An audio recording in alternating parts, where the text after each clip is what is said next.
నమస్కారం. Next G news కి స్వాగతం. ఈనాటి ముఖ్యాంశాలు. పేదరికం లేని సమాజమే లక్ష్యం, ఆర్థిక అసమానతల్ని తగ్గించడమే ధ్యేయం, రాష్ట్ర ముఖ్యమంత్రి చంద్రబాబు నాయుడు. ఏపీ ప్రజలకు గుడ్ న్యూస్, అందుబాటులోకి రానున్న ఎయిర్ ఇండియా ఎక్స్ప్రెస్ ప్రకటించిన కేంద్ర విమానయాన శాఖ మంత్రి రామ్మోహన్ నాయుడు. అంతర్జాతీయ స్టేడియంగా బీఆర్ స్టేడియం 100 కోట్లతో అభివృద్ధి చేస్తాం, గుంటూరు తూర్పు MLA Nazeer. Summer action plan పక్కాగా అమలు, నగరవాసులకి మెరుగైన మౌలిక సదుపాయాలు, గుంటూరు పశ్చిమ ఎమ్మెల్యే గల్లా మాధవి. శ్రీ సత్యసాయి జిల్లాకు చెందిన జవాను జమ్మూ కాశ్మీర్ లో వీరమరణం పొందారు. గోరంట్ల మండలం గడ్డం తండ పంచాయతీ కల్లితండాకు చెందిన మురళీ నాయక్ మృతి చెందినట్లు కుటుంబ సభ్యులకు శుక్రవారం ఉదయం సమాచారం అందింది. సరిహద్దులో చొరబాటుదారుల కాల్పుల్లో ఆయన మృతి చెందినట్లు అధికారులు వారికి తెలిపారు. 2022లో అగ్నివీర్ జవానుగా సైన్యంలో చేసిన మురళీ నాయక్ 2 రోజుల క్రితం వరకు నాసిక్ లో విధులు నిర్వర్తించారు. భారత్ పాక్ ఉద్రిక్తతల నేపథ్యంలో ఆర్మీ అధికారులు ఆయన్ను నాసిక్ నుంచి జమ్మూ కాశ్మీర్ కి పిలిపించారు. ఈ క్రమంలో శుక్రవారం తెల్లవారుజామున చొరబాటుదారుల కాల్పుల్లో మురళీ నాయక్ మరణించారు. ఈ సమాచారం తెలియడంతో తల్లిదండ్రులు, కుటుంబ సభ్యులు కన్నీరు మున్నీరుగా విలిపించారు. మరొక వైపు మురళీ నాయక్ తల్లిదండ్రుల్ని సీఎం చంద్రబాబు ఫోన్లో పరామర్శించారు. మంత్రి సవిత కల్లితండాకు వెళ్లి తల్లిదండ్రుల్ని ఓదార్చారు. రాష్ట్ర ప్రభుత్వం తరపున 5 లక్షల చెక్కుని మురళీ నాయక్ తల్లిదండ్రులకి ఆమె అందజేశారు. యుద్ధ వాతావరణంలో ఉంది. ఏదైతే మన వాళ్ళ మీద ఎవరైతే టెర్రరిస్టులు ఉన్నారో వాళ్ళు వచ్చి దాడులు చేయడం, దానిపైన దేశమంతా కూడా ఎక్కడికక్కడ చలించిపోవడం, అది చూసిన తర్వాత ఇప్పుడే కాదు ఎప్పుడూ మన దేశం టెర్రరిజానికి వ్యతిరేకం. ప్రజాస్వామ్యంలో టెర్రరిస్టులకు ఎక్కడా అవకాశమే లేదు. అతి దారుణంగా, అతి కిరాతకంగా ఆడబిడ్డల ముందర, పిల్లల ముందర మగవాళ్ళని ఇష్టానుసారంగా చంపేశారు. అది చూసినప్పుడు చాలా బాధేస్తుంది. అలాంటి సంఘటన జరిగిన తర్వాత ప్రధానమంత్రి గారు ఎప్పుడూ చెప్పారు, తీవ్రవాదానికి ప్రపంచంలో చోటు లేదని చెప్పి దీనిపైన చర్య తీసుకోవాలని సింధూర్ అనే కార్యక్రమం పెట్టి టెర్రరిస్టులను హతం చేసిన దేశం, హతం చేసిన ప్రభుత్వం కేంద్రంలో ఉండే ఎన్డీఏ ప్రభుత్వం అని చెప్పి కూడా నేను మీకు తెలియజేస్తున్నాను. అలాంటి చేసినప్పుడు ఎక్కడికక్కడ వాళ్ళు కరెక్ట్ చేసుకోవాల్సింది పోయి మళ్ళీ ఏదైతే ఈరోజు పక్కనుండే పాకిస్తాన్ అయితే మళ్ళీ మన మీద దాడులు చేస్తూ కవ్వింపు చర్యలు చేస్తున్నారు. జమ్మూ కాశ్మీర్ సరిహద్దుల్లో పాకిస్తాన్ జరిపిన కాల్పుల్లో మన ఉమ్మడి జిల్లాకు సంబంధించిన వ్యక్తి నిన్న చనిపోయారు. గోరంట్ల మండలం కల్లితండాకు చెందినటువంటి మురళీ నాయక్ వీరమరణం, దేశం కోసం చనిపోయారు. బాధేస్తుంది. వాళ్ళ తల్లిదండ్రులతో నేను మాట్లాడాను. వారికి నా ప్రగాఢ సానుభూతి తెలియజేస్తున్నా. ఈ రాష్ట్రం, ప్రభుత్వం, సమాజం మీకు అండగా ఉంటామని ఈ సభా సమావేశంలో హామీ ఇస్తున్నాను. పేదరికం వలన ఎవరికి చదువుకోలేని పరిస్థితి రాకూడదని ఏపీ సీఎం చంద్రబాబు అన్నారు. అండదండలు లేక ఎంతో మంది యువత కూలీలుగా మారిపోతున్నారని ఆవేదన వ్యక్తం చేశారు. అనంతరం జిల్లాలో హంద్రీనీవా పనుల్ని పరిశీలించిన సీఎం అక్కడ జరుగుతున్న పనుల తీరుని గమనించారు. ఈ సందర్భంగా ఏర్పాటు చేసిన సభలో మాట్లాడారు. సమాజాన్ని ఆసరా చేసుకుని బాగుపడిన వారు ఆలోచించాలి. ఇంకా ఎంతో మంది పేదరికంలో ఉన్నారు. పేదవాళ్లను పైకి తీసుకువచ్చేందుకు తమ పరిధిలో చేయూతనివ్వాలి. కింద స్థాయిలో ఉన్న 20% మందికి అండగా నిలుద్దాం. సూచనలు, సలహాలే కాదు, అవసరమైతే కాస్త డబ్బు ఖర్చు చేద్దాం. ఆర్థిక అసమానతలు తగ్గించడమే మా ప్రభుత్వ లక్ష్యమని అన్నారు. పేదవాడు ఆకలితో ఉండే సమాజానికి మంచిది కాదు. వారి జీవితాల్లో వెలుగులు తెచ్చే వరకు మీతోనే ఉంటా. కష్టపడి చదువుకొని పైకి వచ్చిన వారు ఎంతో మంది ఉన్నారు. సరైన సమయంలో సరైన గైడెన్స్ ఉంటేనే జీవితంలో పైకి రాగలం. వాట్సాప్ గవర్నెన్స్ ద్వారా అనేక సేవలు అందుబాటులోకి తెచ్చాం. పనుల కోసం మీరు ప్రభుత్వ కార్యాలయాల చుట్టూ తిరగాల్సిన అవసరం లేదు. 2029 నాటికి పేదరికం లేని సమాజమే నా లక్ష్యం. ఆర్థిక అసమానతల్ని తగ్గిస్తాం. టెక్నాలజీ సరిగ్గా వాడుకుంటేనే మనం ముందుకు వెళ్లగలం అని తెలిపారు. ఓరవకొండ నియోజకవర్గంలో వేశాను. ఇది ఒక చరిత్ర అని చెప్పి కూడా మీకు తెలియజేస్తున్నా.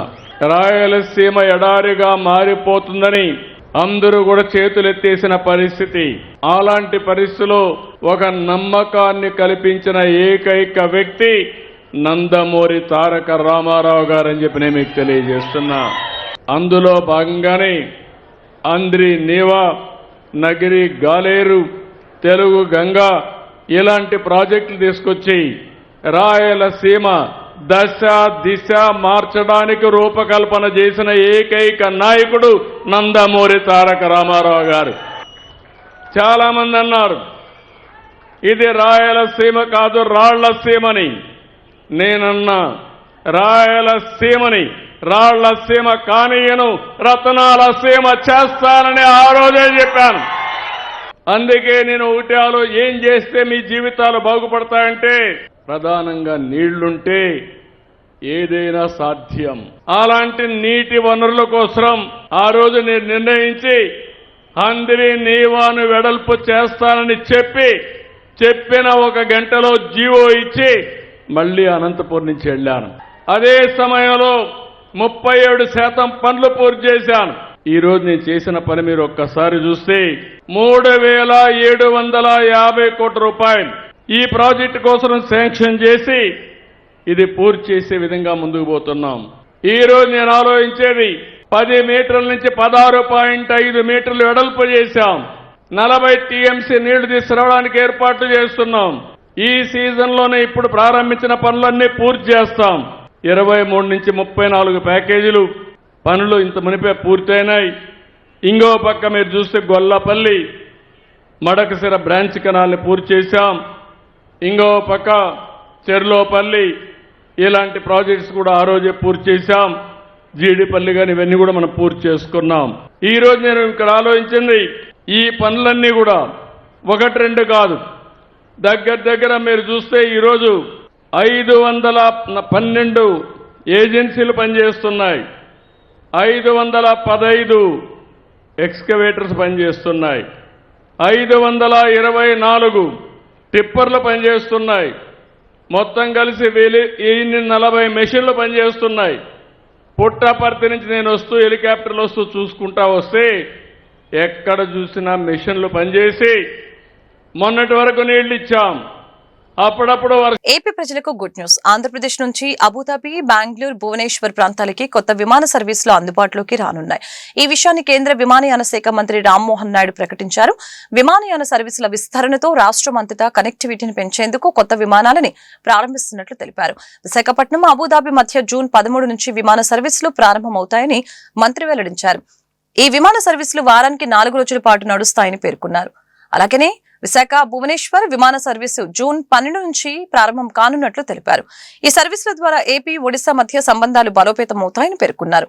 విజయవాడ, బెంగళూరు మధ్య ఎయిర్ ఇండియా ఎక్స్ప్రెస్ సర్వీసులు జూన్ 2 నుంచి ప్రారంభమవుతాయని మంత్రి తెలిపారు.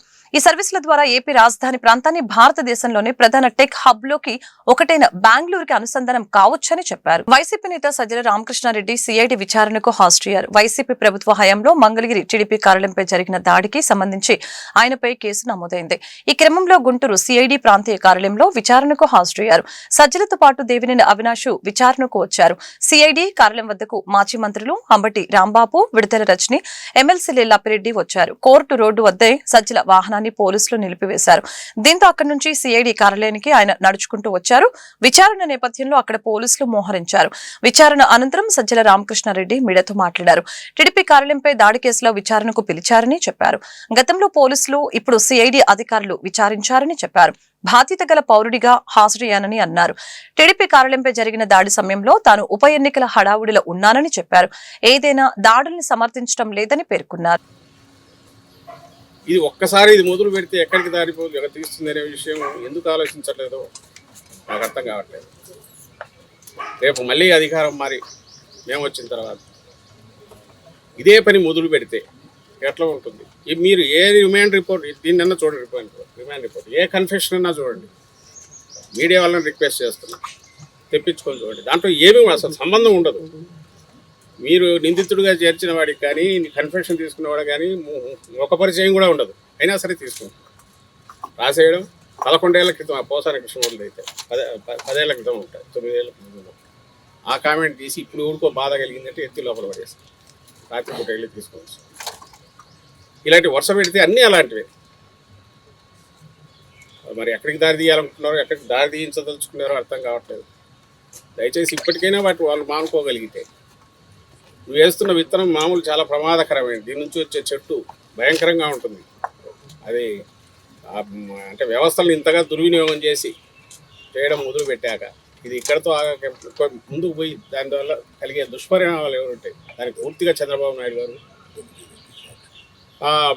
బాధ్యత వహించాల్సి వస్తుంది. రెండవది నిన్న ఏదో లిక్కర్ స్కామ్ అదొక తప్పుడు కేసు. ఆ విషయంలో మన సాక్షి పత్రిక సంపాదకుడు ఎడిటర్ ధనంజయ రెడ్డికి వెళ్ళారు. అంటే ఇంకా దానికి లిమిట్స్ కూడా లేవు. ఎక్కడికి వెళ్తున్నాము, మీడియా అనే దానికి ఉన్న మనం ఇస్తున్న ఒక మంచి ఒక పొజిషన్ కానీ పవిత్రమైన దీన్ని కానీ దాన్ని కూడా దృష్టిలో పెట్టుకోవటం. పోయింది కూడా దేనికి?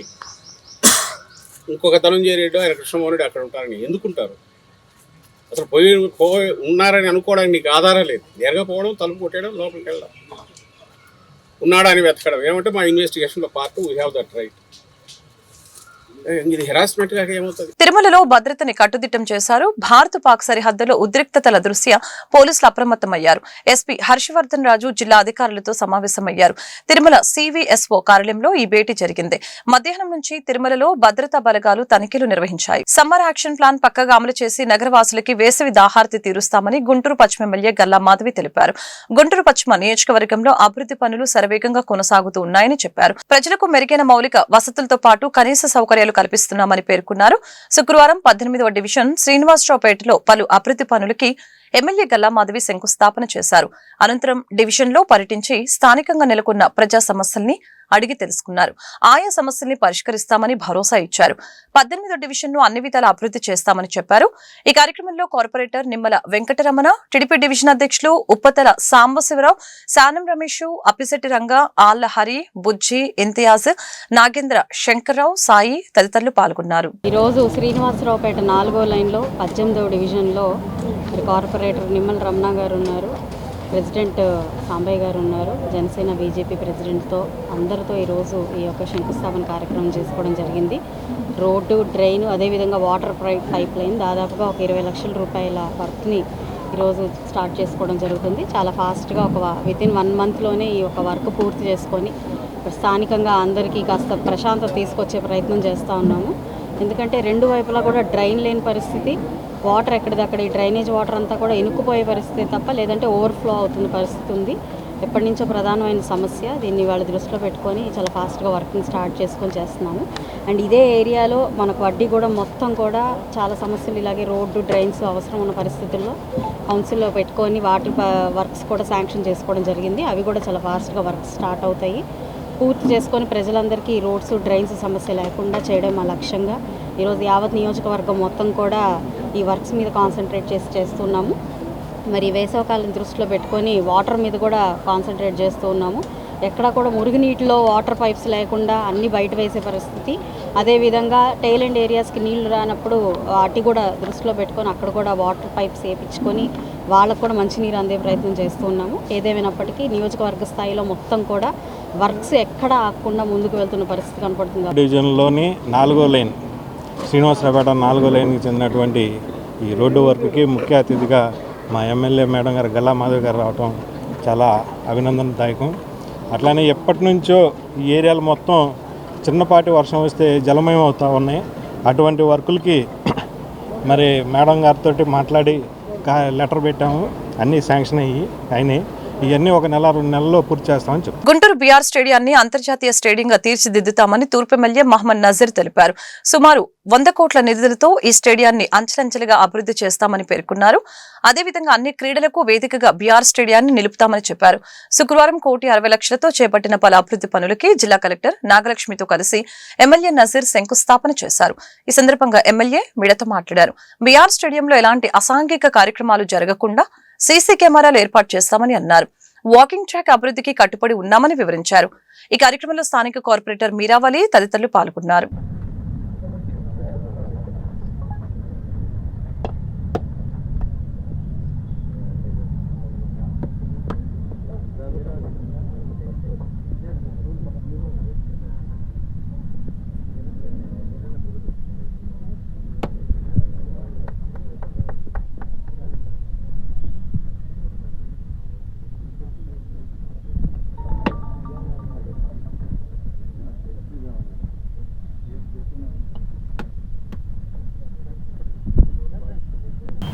రాష్ట్రంలోనే అతి ముఖ్యమైనటువంటి క్రీడా ప్రాంగణంగా ఉన్నటువంటి గుంటూరు నగరంలో బ్రహ్మానంద రెడ్డి స్టేడియం దాదాపు 18 ఎకరాలతో చాలా అంతర్జాతీయ క్రీడాకారుల్ని తయారు చేసినటువంటి క్రీడా ప్రాంగణం బీఆర్ స్టేడియం. దీన్ని అభివృద్ధి చేయాలనే ఆలోచనతో కూటమి ప్రభుత్వం ఏర్పడ్డ తర్వాత అనేక రకాలుగా క్రీడా ప్రాంగణాన్ని స్టేడియాన్ని అభివృద్ధి చేయడానికి కేంద్ర ప్రభుత్వం యొక్క నిధులు ఖేలో ఇండియా ద్వారా కానీ, అలాగే సిఎస్ఆర్ నిధుల ద్వారా కానీ, స్పోర్ట్స్ అథారిటీ ఆఫ్ ఆంధ్రప్రదేశ్ ద్వారా కానీ దీన్ని సమీకృతంగా ఒక డిపిఆర్ని రెడీ చేయడం జరిగింది. ఈరోజు పెండింగ్లో ఉన్నటువంటి ఒకటి కాంప్లెక్స్, దీంట్లో ఉన్నటువంటి కాంప్లెక్స్ని అసంపూర్తిగా వదిలేసినటువంటి పరిస్థితులు ఉన్నాయి. దాన్ని పూర్తిగా అభివృద్ధి చేసి రెవెన్యూ పరంగా డెవలప్ చేసుకునేటువంటి కార్యక్రమాన్ని తీసుకోవడం జరిగింది. అంతేకాకుండా దీన్ని ఇక్కడ ఉన్నటువంటి ఈ స్థలాన్ని పరిరక్షించుకోవడానికి కాంపౌండ్ వాల్ని కూడా శంకుస్థాపన చేసుకోవడం ఈరోజు గౌరవ కలెక్టర్ గారి చేతుల మీదుగా ఈరోజు శంకుస్థాపన కార్యక్రమాన్ని చేసుకోవడం జరిగింది. దాదాపు 1,60,00,000 రూపాయలతో బీఆర్ స్టేడియం అభివృద్ధి కార్యక్రమాల్లో భాగంగా దీన్ని అభివృద్ధి చేస్తూ ఉన్నాం. రాబోయేటువంటి రోజుల్లో ఖేలో ఇండియా ద్వారా కానీ, అలాగే శాప్ అథారిటీ ఆఫ్ ఆంధ్రప్రదేశ్ ద్వారా పెద్ద ఎత్తున నిధుల్ని కేంద్ర మంత్రివర్యులు పెమ్మసాని చంద్రశేఖర్ గారు, అలాగే మేమందరం కూడా దీన్ని కృషి చేసి రాబోయేటువంటి రోజుల్లో ఒక అంతర్జాతీయ స్థాయి స్టేడియంగా రూపుదిద్దుకునేటువంటి విధంగా దీన్ని డిపిఆర్ కూడా రెడీ చేసుకోవడం జరిగింది. ముఖ్యంగా అన్ని వసతులు, స్కేటింగ్ దగ్గర నుండి బ్యాడ్మింటన్ కోర్టు నుంచి, అలాగే ఇండోర్ స్టేడియం, ఇండోర్ గేమ్స్ సంబంధించినటువంటి అన్ని వసతులు కూడా ఈ ప్రాంతంలో ఈ స్టేడియంలో ఉండేటువంటి విధంగా, అంతేకాకుండా లోపల క్రికెట్, ఫుట్బాల్, వాలీబాల్ అన్ని ఇంటర్నేషనల్ స్టాండర్డ్లో ఏ విధంగా అయితే దీన్ని అభివృద్ధి చేయగలుగుతామో ఆలోచించుకొని మొత్తం డిపిఆర్ని రెడీ చేయడం జరిగింది. దాదాపు 100 కోట్ల రూపాయల పైబడినటువంటి టార్గెట్తో బడ్జెట్తో దీన్ని రూపుదిద్దుకోవడం జరుగుతూ ఉంది. ఆపరేషన్ సింధూర్ విజయవంతమైందని గుంటూరు తూర్పు ఎమ్మెల్యే మహమ్మద్ నజీర్ తెలిపారు. సీమాంతర ఉగ్రవాదాన్ని ప్రోత్సహిస్తున్న పాకిస్తాన్ మెడలు ఇప్పటికే వంచామని ప్రకటించారు. శుక్రవారం ఎమ్మెల్యే గుంటూరులో మీడియాతో మాట్లాడారు. ఆపరేషన్ సింధూర్ తో భారతదేశం వైపు కన్నెత్తి చూసే ధైర్యం ఏ దేశానికి లేదని స్పష్టం చేశారు. దేశ సార్వభౌమత్వం విషయంలో రాజీ పడే ప్రసక్తి లేదని చెప్పారు. పాకిస్తాన్ మెడల్ వంచేటువంటి విధంగా సమాధానం చెప్తా ఉన్నాం. రాబోయేటువంటి రోజుల్లో భారతదేశం వైపు ఎటువంటి శత్రుకన్ను కూడా పడకుండా కాపాడుకునేటువంటి శక్తి సామర్థ్యాలు భారతదేశ పౌరులకు, అలాగే ఆర్మీకి ఉందని మనస్ఫూర్తిగా తెలియజేస్తాం. తెలుగుదేశం పార్టీ కార్యాలయంపై దాడి కేసు విషయంలో నేడు గుంటూరు సిఐడి కార్యాలయానికి వచ్చిన వైసీపీ నేత దేవినేని అవినాష్, విడుదల రజని, కాకాని గోవర్ధన్ రెడ్డి మాలాంటి యాక్టివ్ పర్సన్స్ ని కక్ష సాధింపు చర్యలకి పాల్పడుతున్నారు. సిఐడి అధికారులు మమ్మల్ని అడిగిన అన్ని ప్రశ్నలకి సమాధానం చెప్పాను. టీడీపీ కార్యాలయంపై దాడి తమకు ఎలాంటి సంబంధం లేదు, కానీ ఇబ్బందులకి గురి చేస్తున్నారని మండిపడ్డారు. పోలీసులు తమపై తప్పుడు కేసు పెట్టి విచారణ పేరుతో ఇబ్బందులకి గురి చేస్తున్నారు. ప్రభుత్వం వైసీపీపై ఎన్ని కేసులు పెట్టినా భయపడే ప్రసక్తి లేదని చెప్పారు. తర్వాత ఒక కక్ష సాధింపుగా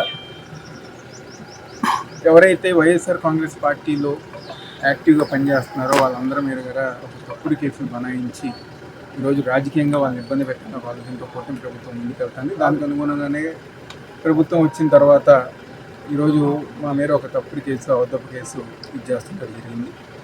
దానికి సంబంధించి పైన న్యాయస్థానం దగ్గరికి, సుప్రీంకోర్టు వారి దగ్గర వీళ్ళు చేస్తున్న తప్పుడు కేసులకు సంబంధించి న్యాయస్థానం దగ్గరికి వాళ్ళు గారా న్యాయస్థానం గారా అన్నీ గారు చూసి ఇది ఒక తప్పుడు కేసుగా ఇచ్చేసి మా అందరి గారు బెయిల్ మంజూరు చేసి ఏదైతే సహకరించమని చెప్పని కోరిందో దానికి అనుగుణంగా గతంలో గారు 2 సార్లు మంగళగిరి పిఎస్కి ఆ రోజు పిలుచడం జరిగింది. అప్పటికే జరిగిందంతా గారా ఏదైతే వాళ్ళు అడిగిన క్వశ్చన్ సమాధానం చెప్పడం జరిగింది. మళ్ళీ ఈ రోజు గారా సిఐడి ఆఫీస్కి రమ్మని ఈ రోజు గారు వాళ్ళు క్వశ్చన్ అడిగారు. దానికి సంబంధించి గారా ఏదైతే వాళ్ళు అడిగిందని మీరు సమాధానం చెప్పండి. కోర్టు ఆదేశాలను ఉల్లంఘించిన అధికారికి సుప్రీంకోర్టు గట్టి షాక్ ఇచ్చింది. ఆయన పదవిని తగ్గిస్తూ కీలక తీర్పును వెలువరించింది.